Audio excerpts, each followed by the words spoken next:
So today's day 3 of our 6-day training series. Today we're going to be smashing some back. I'm just going to go get changed, have a pre-workout, and I'll see you guys soon.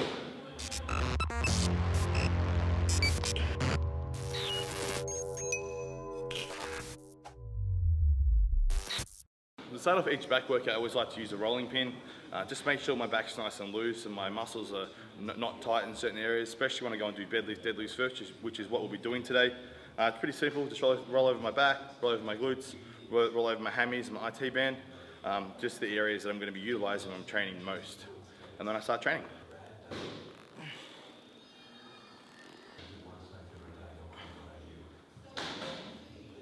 So for the first exercise today, we're doing deadlifts. Now deadlifts is a really important one. A lot of people do a lot of injuries when they do deadlifts purely because of bad form. With deadlifts, it's really important that when your back is flat, not arched, your shoulders are back, and your glutes are up. The reason being is a lot of people when they do deadlifts, they open their spine up by rounding their back, and they put too much pressure on their back when they lift the weight, and that's when they rupture a disc or they rupture a disc in between their vertebrae, which is what most people do.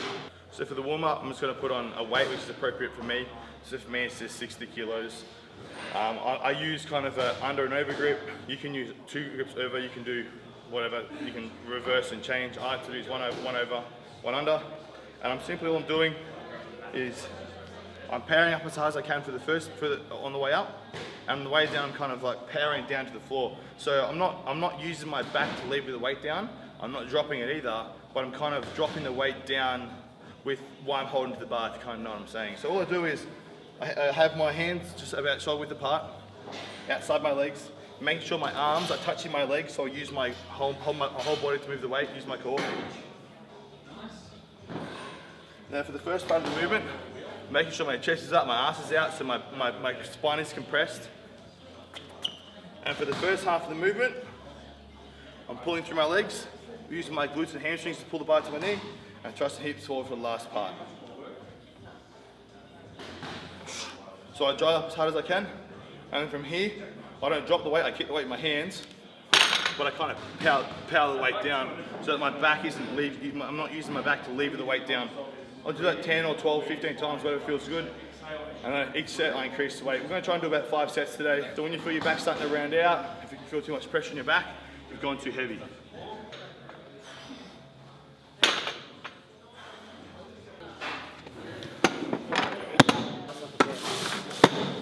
The second set, still kind of warming up for me.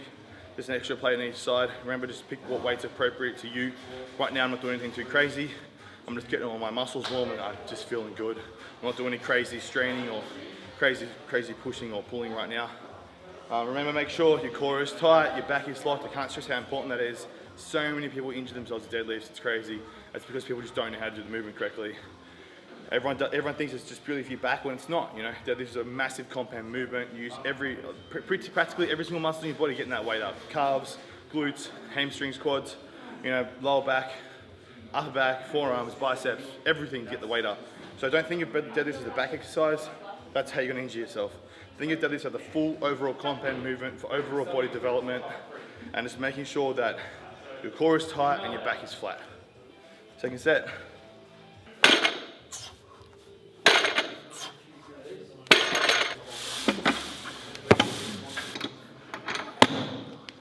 This is the third set now. Starting to get a little bit heavier, still nothing too crazy. Haven't got a belt on just yet. I'm not doing no crazy strength. I'm still doing about 10 or so reps. When it gets to the 4th set, the 5th set, that's when it starts getting a bit harder.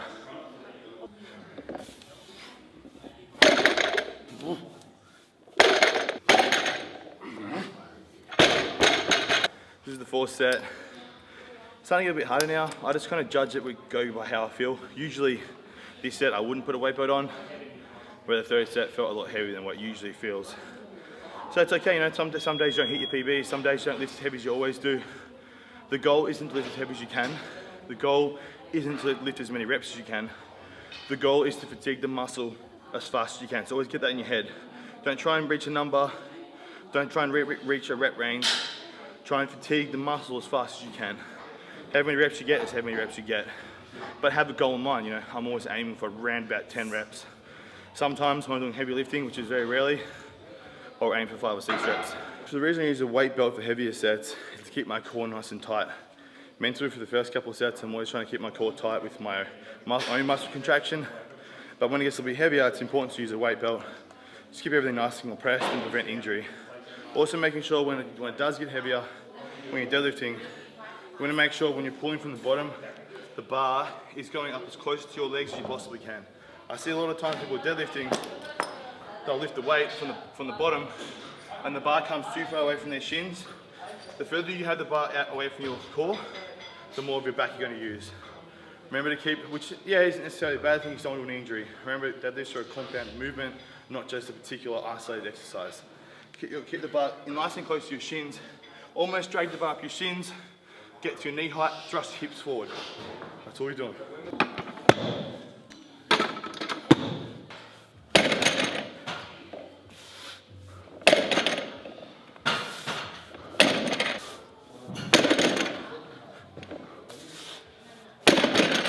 So I've got some green apple aminos from bulk powders, bulkpowders.com.au. It's my favourite flavour. I like it, it's not too sweet. Because you have aminos every single day, you get sick of it after a while because most aminos are super crazy sweet. It's not too sweet, it's a bit tangy, kind of like it. It's easy to get down.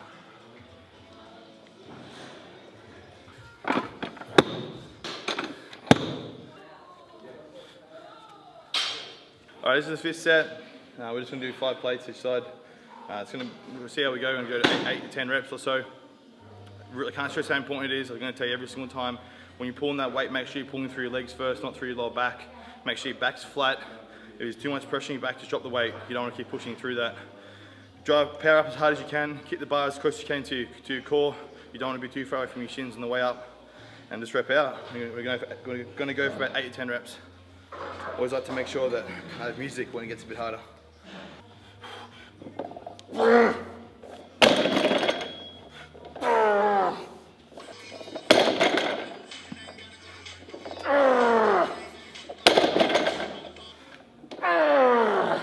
So the second exercise, we're doing some burnover rows.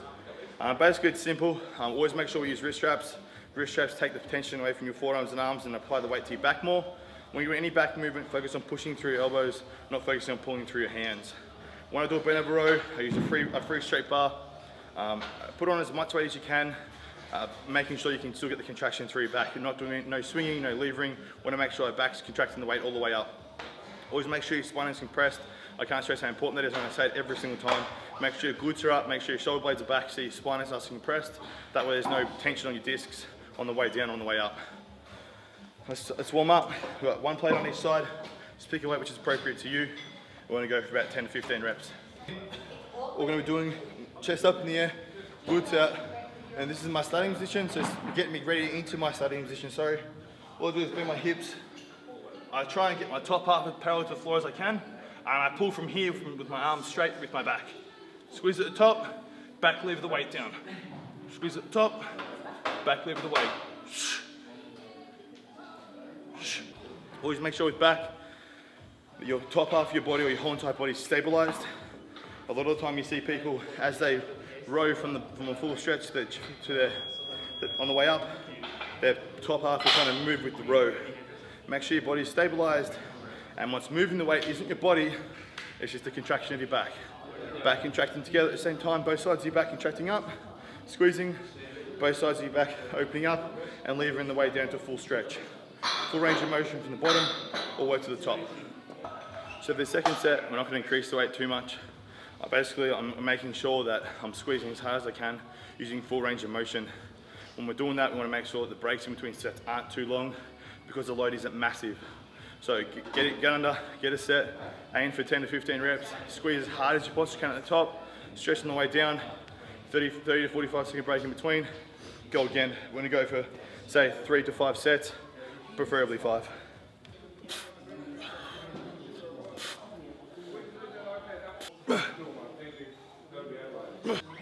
Now, a lot of the time when we're doing a back workout, the positions we put ourselves in requires us to use a lot of core work.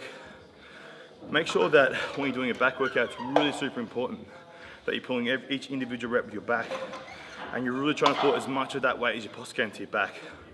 If you're going too heavy with exercises religiously all the time, you're going to find you're going to be activating core way too much, you're going to start developing like a thick abdominal wall, which is what we don't want.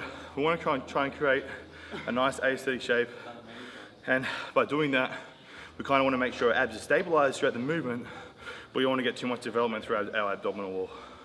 This is the third set. That last set felt pretty good. The weight was good for me. I got a good squeeze, but I noticed I started struggling towards those last few reps. I'm going to keep the weight the same. I'm just going to try and squeeze a little bit harder, maybe get a couple more reps so I can increase the intensity a little bit harder throughout this set. So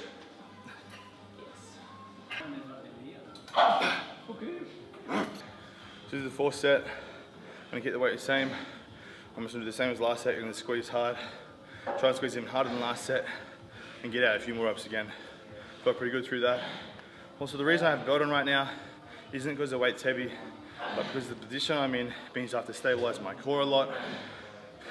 I mean, I have to kind of do it, but like I said before, I want to make sure I don't stabilize my core too much.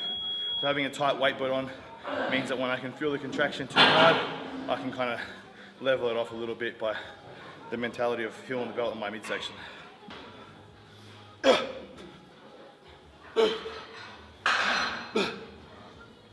Really feel yourself in those last few reps, and you want to really kind of use your body to lever the weight up. So to make sure keeping that stabilized position and just keep pulling through your back. For the third exercise, we're going to do some lat pull downs. Basically, it's a tiny bit different to a regular lat pull down.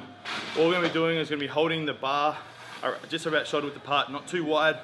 And we're going to be, at the start of the movement, we're going to force the stretch immensely onto my upper part of my lat.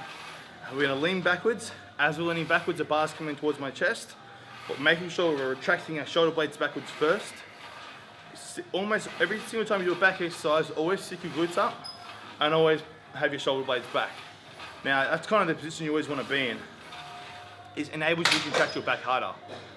Even though you're sitting down on a seat, you're still mentally trying to do that. So basically, you're stretching up to the top part of your lats, leaning backwards, and as you lean backwards, elbows coming to the side of your body, and you squeeze the lower parts of your lats. Hold the contraction at the bottom and the lower part of your lat, and then use your back to lever the weight to a full stretch. Think of like a lacquer band.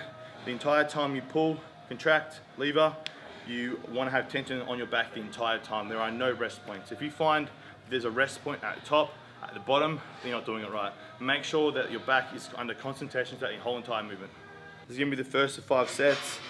I've already done a warm up with the first 2 exercises, so I'm not going to warm up. If you do decide to do a lat pull down first, always warm your back up first, get a bit of blood flowing through your back. My back is fully pumped, the blood's already there. Want to go straight into a working set. Want to aim for about 5 working sets and around about the range of 10 to 15 reps. Basically stretching at the top. Right now I'm applying tension onto my top part of my lats. As I go downwards, I'm pulling my elbows into my side. I'm focusing on pushing through my elbows, not pulling through my hands. And when I get to the bottom of the contraction, I'm squeezing my lower lats. From here, I use my lower lats to lever the weight up to the top. Full tension, there's no rest points. Right now my lats are under full tension. Remember, it's not about how many reps you do, it's not about how much weight you do. The goal is to fatigue the muscle as fast as you can. Whether that means you get 10, 15, or 20 reps, in your mind, think about fatiguing the muscle.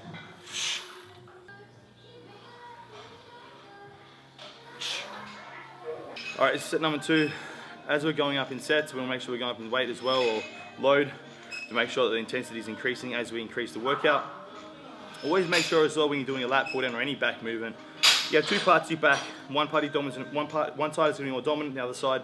Always make sure you're really in tune with the body, you're really focusing nice and deep. And you're making sure that from the top of the movement, you're pulling both sides of your back evenly, you're contracting with both sides of the back at the bottom evenly, and you're levering up to the top evenly through both sides of your back.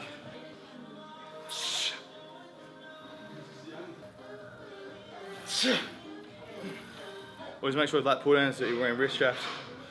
Wrist straps are super important. As you're pulling directly against gravity, you want to make sure that you're not using forearms. We're trying to work back, we're not trying to work forearms. And a lot of the time people are working forearms, especially as they increase the weight. It's all good to go heavy, but make sure you're using your back to move that weight, not your arms. All right, this is the last set. I think it's getting pretty heavy now. Always make sure that you are trying to keep as much weight as you possibly can in your back. But you know what, if you lose a little bit of tension, a little bit goes into your arms. Doesn't mean you stop. I still want you guys to push as hard as you possibly can. Just mentally with your mind, make sure you're trying to use back as much as you can. If it's 70% back, 30% arms, doesn't matter.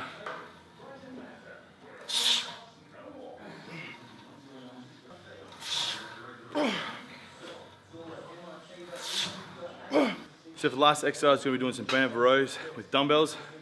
But basically, we're going to go for 5 sets again. So that means in total the workout, we've done 4 exercises of 5 sets, 5 20 working sets, which has been awesome for me. As long as you're putting all the tension in your back, you should be pretty fried after that. Basically, we're not going to go too heavy. We're just going to be using our lat to lever the weight to the floor, and then using our lat to contract the weight up. Go as heavy as you can until you can feel your lat not working. If you really want, you can put on a ridiculous amount of weight and lift off the floor, but 90% of it's not going to be in your lat. So making sure you use the weight appropriate to you, making sure your lat is moving the weight, you're squeezing, you're levering, and you're getting the job done. So basically with this exercise, we're doing one arm at a time. And now you have to lean on something.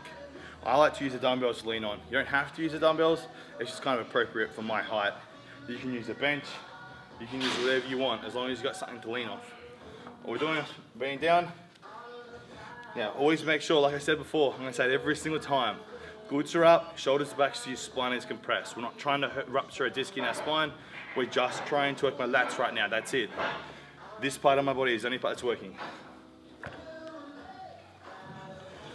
I always use wrist straps for this particular exercise.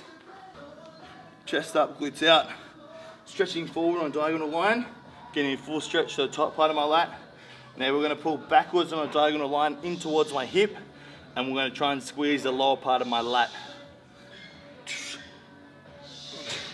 And then use my lat to lever the weight down.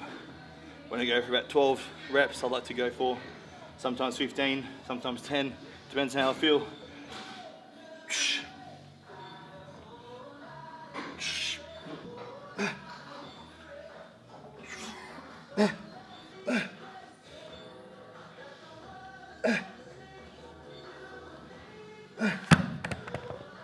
What you do for one side, you have to do for the other. Exactly the same tempo, same amount of squeezing, if you want to develop symmetry and proportion.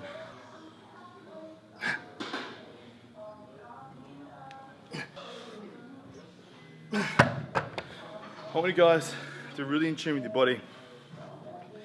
If you can feel that, especially when you're doing bilateral movements, one on each side, I want you guys to make sure that you're really focusing on your body. If one of your sides is weaker than the other, generally that's because one side's smaller than the other. You want to create a nice, flowing, beautiful physique. You want to make sure both sides of your body are proportional to one another. You draw a line in the middle, and you can be symmetrical on both sides. It's really not that hard. If you're struggling at the 10th rep on one side, and the other side you can get 20, just put a bit more effort onto that struggling side, so they balance out. All right, this is the 3rd set. I'm feeling pretty good. The weight's progressively increased as I've gone my 1st set to my 2nd set, now to my 3rd set. Progressive overload is extremely important, as long as you can make sure you maintain form. This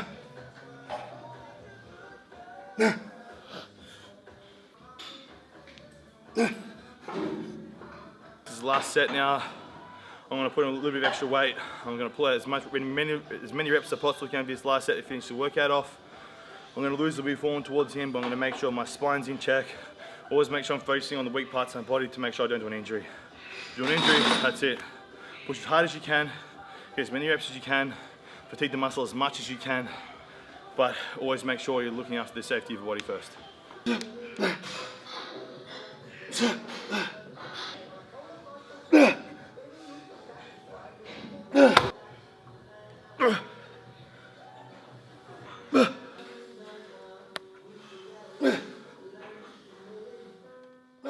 Thanks for watching. Don't forget, once we finish the 6-day training series, we will draw up a detailed training program for you guys and email it to you 100% for free. All you need to do to get onto the email list is click on the link below and download my free on and off season diet. If you're already on the list, stay updated by subscribing to us on YouTube and liking us on Facebook.